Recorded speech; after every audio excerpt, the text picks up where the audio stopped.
Olá, eu sou Germana Lucena e nessa semana eu estou te mostrando como é possível você se sentir seguro, segura para ensinar práticas yogis de forma potente e, claro, sem riscos de lesão.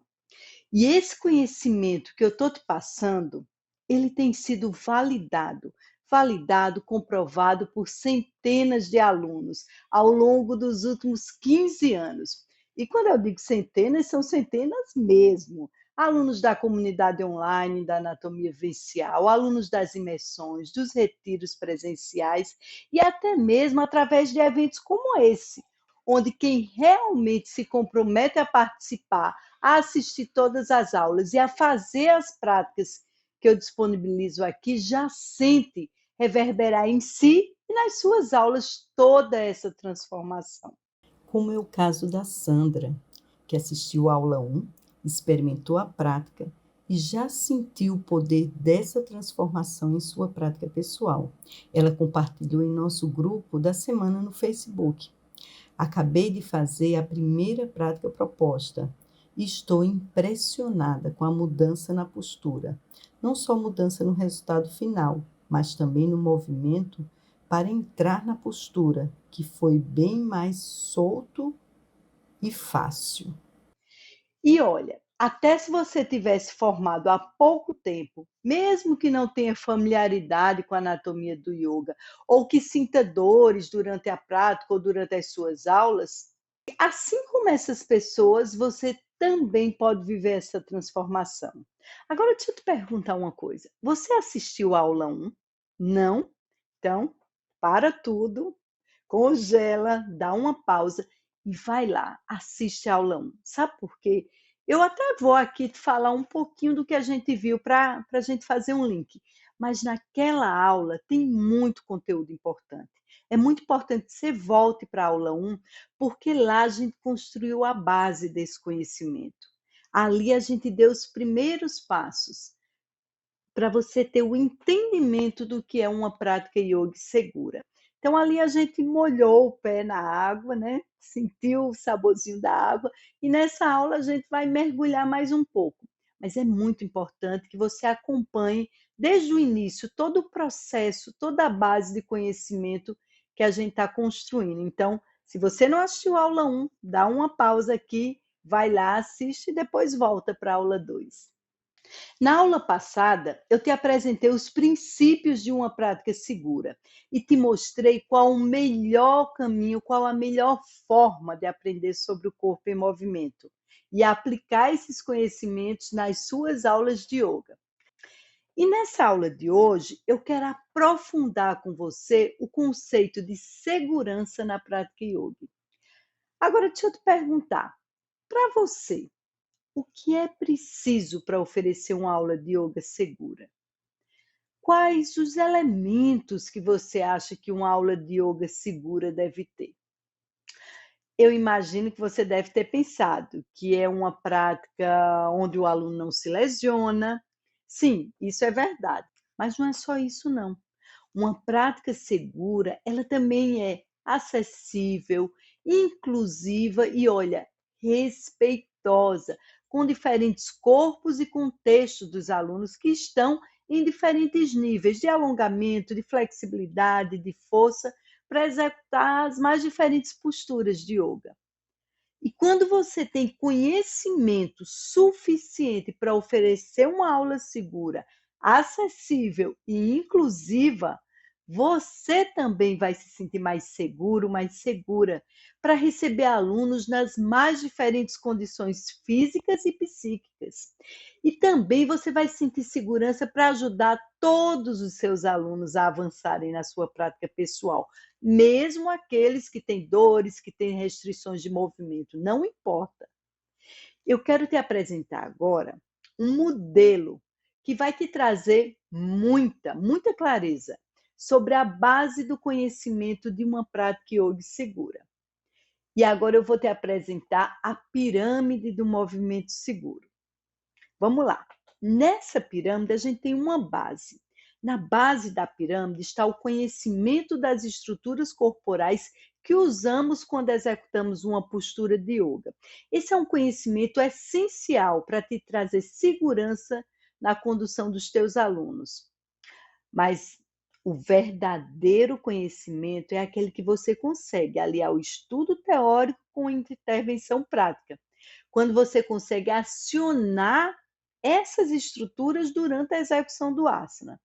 Vamos dar um exemplo para deixar essa ideia mais clara? Quero te dar esse exemplo para você entender melhor como é acessar o conhecimento dessas estruturas na prática, na tua aula. Vamos imaginar que você recebe um aluno que tem hérnia de disco. A hérnia de disco ela é uma lesão que não nasce do dia para a noite. Ela nos conta a história de um corpo que tem tensão, sobrecarga. E um dos motivos que geram sobrecarga na região lombar é o uso inadequado da articulação do quadril. Então, vamos pensar uma hérnia de disco na lombar. Quando a gente olha para a articulação do quadril, entende que essa é uma articulação esférica, feita para receber peso, afinal de contas, nos tornamos bípedes, mas essa articulação ela também foi feita para o movimento, ela se move em 3 planos, ela realiza 6 movimentos diferentes.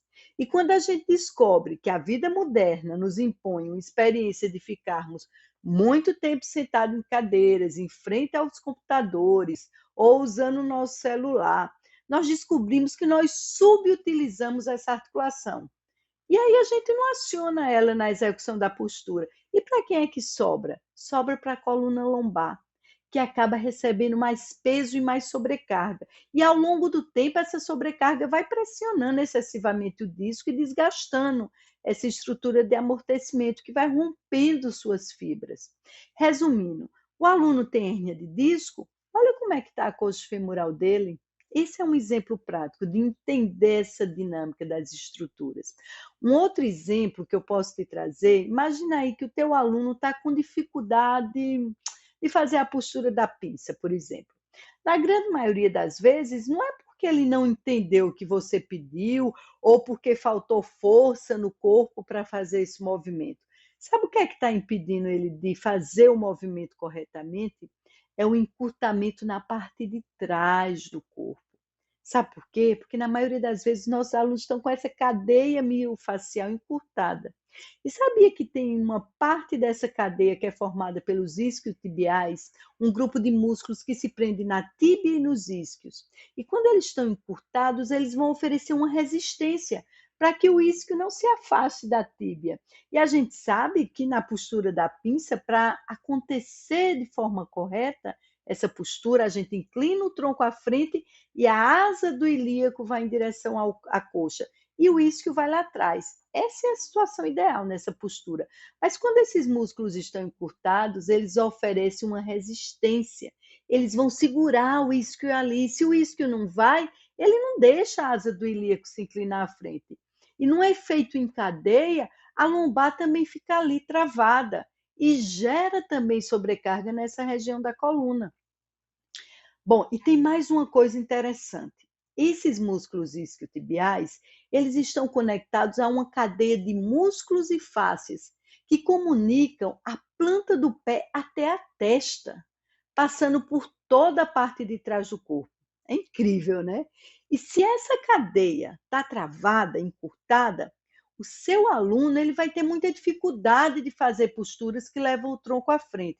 Não só a postura da pinça, mas todas as posturas de flexão. Então, está entendendo como é fundamental você conhecer essas estruturas e como elas funcionam na prática, e não só memorizar nomes de músculos, ossos, articulações, para efetivamente você poder ajudar todos os seus alunos. Pois é, não adianta nada você saber que o fêmur é o maior osso do corpo, ou até aprender como se pronuncia o nome do esternocleidomastoideu, sem travar a língua, por exemplo. Se você não souber de fato como acessar essas estruturas na prática do seu aluno para potencializar o asana, para trazer segurança para o seu aluno, ele conseguir avançar de forma segura. O segundo elemento dessa pirâmide é a análise dos asanas. Esse é um assunto essencial para todo instrutor de yoga. Olha, eu sempre falo para os meus alunos, é inconcebível um instrutor de yoga que quer oferecer uma prática segura não ter clareza do que acontece no corpo quando uma postura do yoga é realizada. E para te dar essa clareza, eu vou te apresentar os principais pontos que você precisa conhecer. O primeiro deles é entender quais os principais movimentos das articulações que acontecem no corpo na execução de determinada postura. A gente precisa ter isso em mente. Depois, você precisa saber quais músculos estão sendo alongados, quais músculos estão sendo tonificados, ativados na execução dessa postura. E, por fim, você precisa entender que cada postura ela apresenta um desafio para o praticante. O que eu estou chamando de desafio é aquele aspecto mais difícil, aquela liberação que precisa acontecer, aquele movimento que às vezes trava, que muitas vezes o aluno que tem dores ou restrições de movimento ele não consegue realizar. Vou apresentar um exemplo prático aqui para te trazer mais clareza. Voltando para a postura da pinça, Paschimottanasana. Qual o principal movimento dessa postura? Levar o tronco à frente com as pernas estiradas. Esse tronco vai à frente a partir do movimento de flexão lá na articulação do quadril. Os joelhos estão estirados, as pernas estão juntas e, em consequência a essa inclinação do tronco, as mãos vão tocar os pés. Quais as solicitações aos músculos quando realizamos a postura da pinça? Essa postura ela ativa os músculos que fazem a flexão do tronco, por exemplo. E o que é mais evidente nessa postura, ela alonga os músculos da parte de trás do corpo. Agora, qual é o maior desafio para o nosso aluno? Fazer o movimento do tronco com as pernas estiradas e usar o movimento inicialmente a partir do quadril. Será que é falta de força nos abdominais? Não. É acionar esse movimento com liberação da cadeia posterior. Porque esses músculos, eles vão pedir, esse movimento ele vai pedir que os músculos da parte de trás da cadeia posterior eles sejam liberados, eles vão ser alongados. Mas se esse é o desafio da postura, quando esses músculos seguram, a asa do ilíaco não desce e os isquios ficam presos lá atrás. Então, esse desafio também pode ser o grande causador de sobrecarga na lombar. Então, a gente precisa encontrar caminhos para ajudar o nosso aluno na execução dessa postura. E aí vem o terceiro elemento da pirâmide da prática segura, é a preparação do corpo e da mente para executar o asana. E quando a gente está falando em segurança, eu quero trazer para vocês aqui um exemplo que eu uso muito com os meus alunos, a fórmula SIC. Segurança é igual a integração mais consciência. Vamos explicar cada uma dessas letrinhas, S de segurança e I de integração. E a integração que eu falo nessa fórmula, ela está relacionada à integração entre as diferentes partes do corpo. Quanto mais ativamos diferentes partes do corpo conscientemente, mais segura é a execução desse asana. Eu também me refiro à integração entre o corpo e a mente, engajar a mente e despertar a consciência corporal são elementos essenciais para tornar uma prática yoga segura. Bom, claro que eu estou aqui falando de uma perspectiva ocidental, porque se a gente colocar as lentes do yoga, não há separação. A gente sabe que são diferentes coxas, diferentes camadas da mente. Corpo físico é uma camada da mente, é um coxa, mas isso é um capítulo para um outro momento. O outro elemento da fórmula da prática yoga segura é a consciência. E aí exploramos profundamente a consciência corporal, a capacidade de perceber, de sentir e de ativar o corpo conscientemente durante o asana. Esse tipo de ativação é um elemento muito poderoso de proteção para o nosso corpo durante a prática. Então, quando a gente pensa em segurança na prática yoga, trazendo esses elementos que eu acabei de te mostrar, nós estamos também potencializando a prática dos nossos alunos, porque nós estaremos acessando recursos internos do praticante relacionados ao corpo e à mente. E esses recursos, quando acionados, eles têm o poder, são muito poderosos, gente, de verdade. Eles têm o poder de integrar, de conectar o nosso corpo com a nossa mente. E assim vão transformar não só a performance dos nossos asanas. Eu estou aqui falando para vocês de asanas, mas a gente sabe que aí ele vai transformar tudo, a forma como nós vivemos. Isso inclui como a gente se move, como a gente se percebe, como a gente lida com as nossas emoções, com os nossos pensamentos, com as nossas crenças, com a nossa visão de mundo. E aí eu te pergunto, isso é ou não é extremamente transformador?